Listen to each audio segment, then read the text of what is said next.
Welcome back to the lab. My name is Meg from Get in the Lab, and in this video I want to talk about how to tell better stories. So I woke up and it was just one of those days, man. It was just one of those days.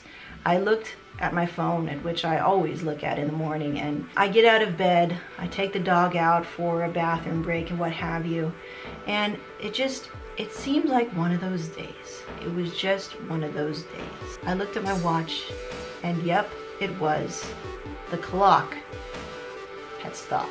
So, there's a lot of ways to tell great stories. In my research over the last couple of, I guess, months, I started to look at creators who tell the stories that I like to listen to.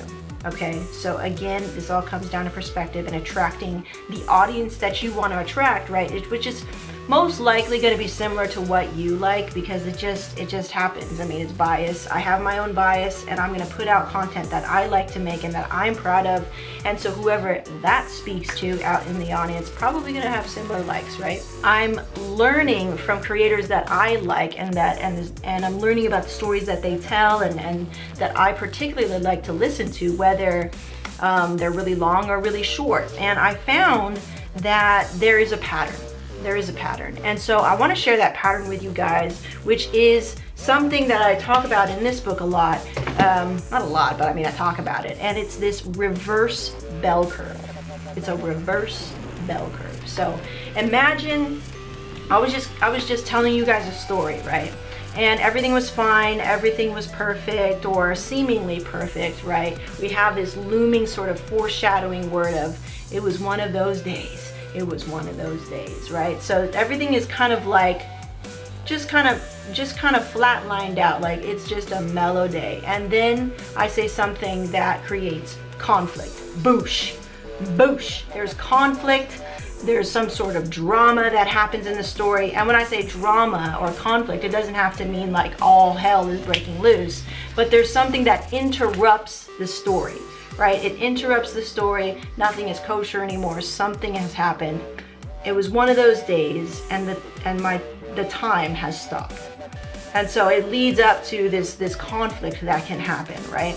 And so conflict happens, that happens, and what happens after that, what I didn't finish after the story, was a bit of uplifting of the audience. So we have this conflict, and then we want to pull the audience back and kind of bring in inspiration, bring in hope, bring in happiness, bring in some sort of uplifting sort of energy back into the story. So that's a basic like template or pattern that you could follow if you want to start telling better stories and start having a little bit more structure to the stories that you're telling in your videos and in your content. So oftentimes, anytime I start a video, I'm starting at baseline, and then I introduce conflict, and then after conflict, and I discuss that a little bit, I take it up and I finish with some sort of inspiration or something like that, okay? And that's something that can be translated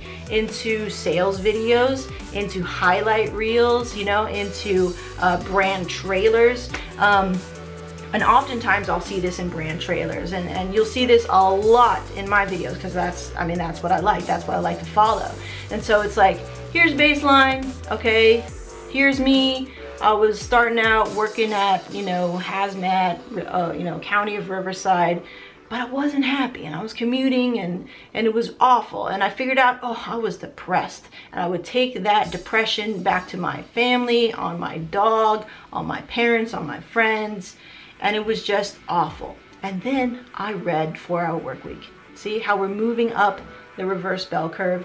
I read 4-Hour Workweek. I started creating videos. I started to meet new people. 3 years later, I'm here. So we kind of, you know, want to handhold the audience through the storytelling process so that we don't leave them hanging in any sort of way, and at the same time we do leave them sort of hanging because we're like, ooh, I like your story, I want to know more.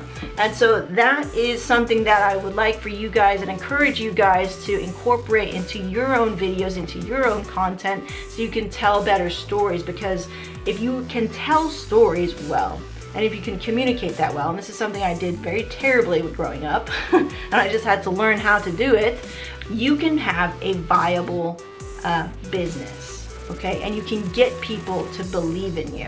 That's a very important thing in my business scheme. I get people to believe in me first. That's usually what happens, and then a sale is made or an investment is made or something like that.